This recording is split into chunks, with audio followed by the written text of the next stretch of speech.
Hello, ladies and gentlemen. I'm bringing to your attention the video of Mr. Zhirinovsky. He is the LDPR leader of Russian State Duma or Russia's parliament, and now he's talking about that where has a unity been in Russia even during the Tsarist times, in the Soviet era times. Do you think we had the unity?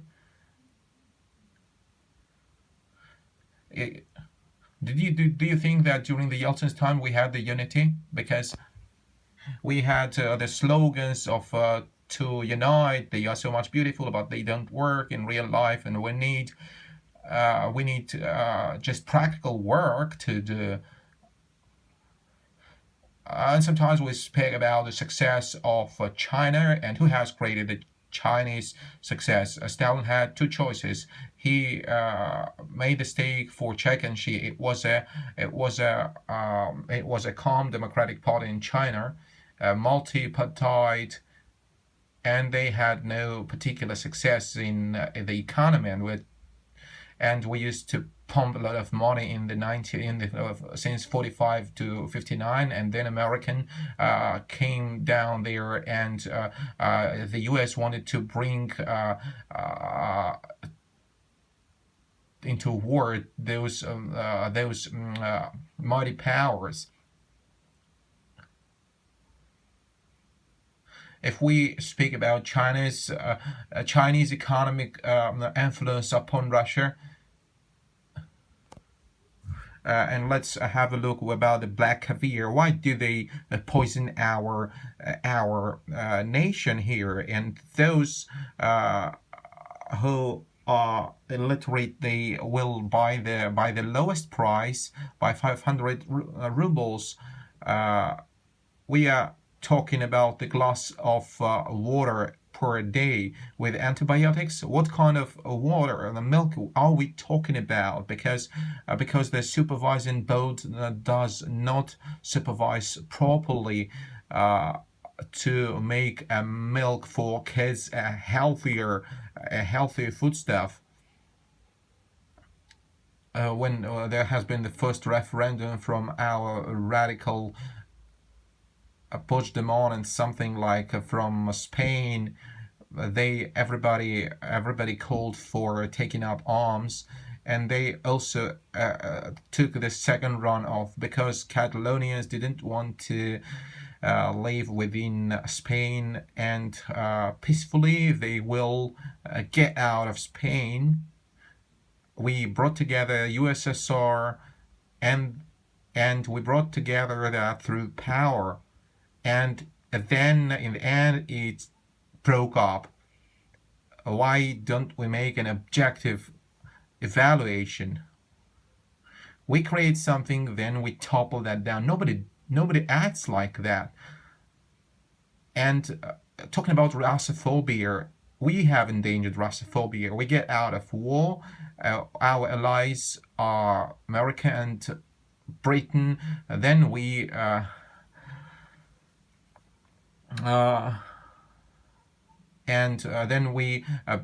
betray Germany, Britain. The Russophobia has been endangered back in the Tsarist times, and when the Russians puts the army down there to squash the uprising in the 1990s,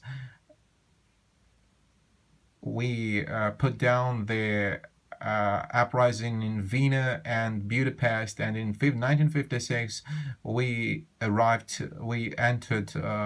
broke into Prague and to quash the uprising, and they put out the coup. Everybody want that our flag will fly anywhere.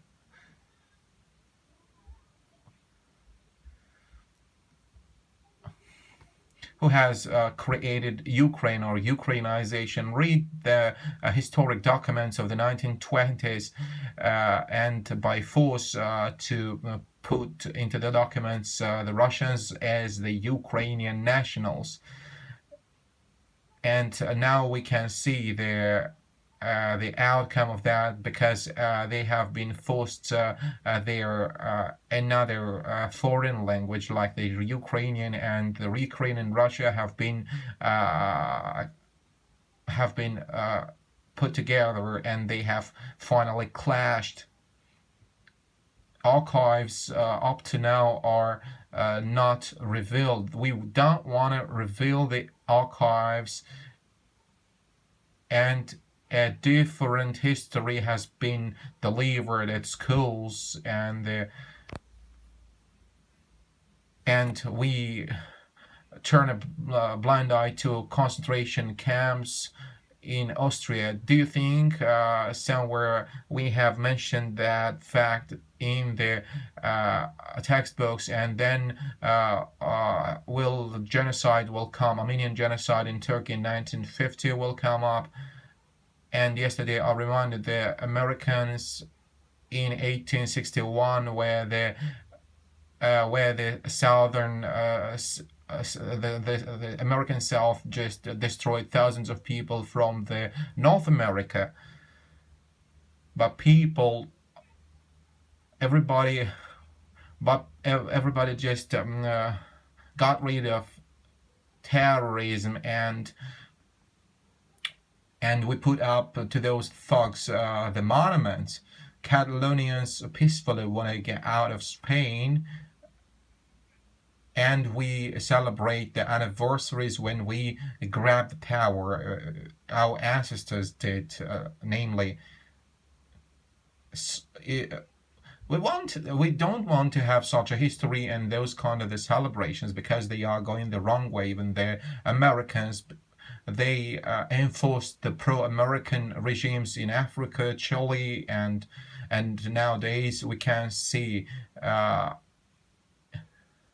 And even the threat to stop financing, it didn't work there.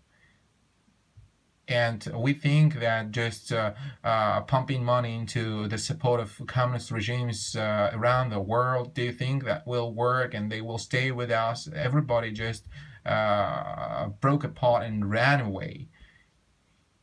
And you won't able to buy their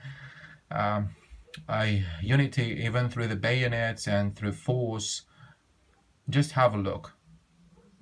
In Syria, our army is successfully waging war against